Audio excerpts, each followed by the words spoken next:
Assalamualaikum everyone! So for today's video ay magluluto muna tayo ng shrimp dahil matagal-tagal na rin tayo hindi nakapag-ulam ng shrimp. So ayan, nililinisan ko muna ang aking shrimp. So ang hirap dito sa shrimp yung tinatanggal yung sa gitna. Yung ano ba yan? Tayo ba yan? Hindi ko alam. Basta yun na yun. So alam niyo naman guys na ito yung pinaka-favorite kong ulam sa lahat ng ulam, sa lahat ng balat ng dagat. Yun ba yun? So nadaanan ko nga itong orange na to. So sobrang kinis niya ay napabili ako ng wala sa oras. Sobrang ganda ng packaging niya. Packaging pala yung binili ko. So gagamit nga ako ng dairy cream kaso hahatiin ko nga kasi ayaw ng kasama ko na maraming dairy cream. So sabi niya hatiin mo na lang. So ayun, hinati ko na nga. So ito na nga, nililinisan at binabalatan ko na nga itong mga maritis na tagapanood ko. Hala, joke lang po yon, wag kayo magalit. Ang matamaan ay guilty. Ala, sibuyas dahon.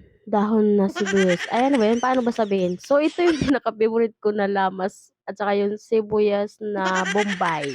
At ayan, napakarami ang sili ang nilalagay ko dahil gusto ko makmukbang. Mukbang, akala mo naman marami. So sa lahat ng gustong bumisita sa akin at gustong pumunta sa aking munting tahanan, gustong kumain, ipaalala ko lang, maanghang ako magluto.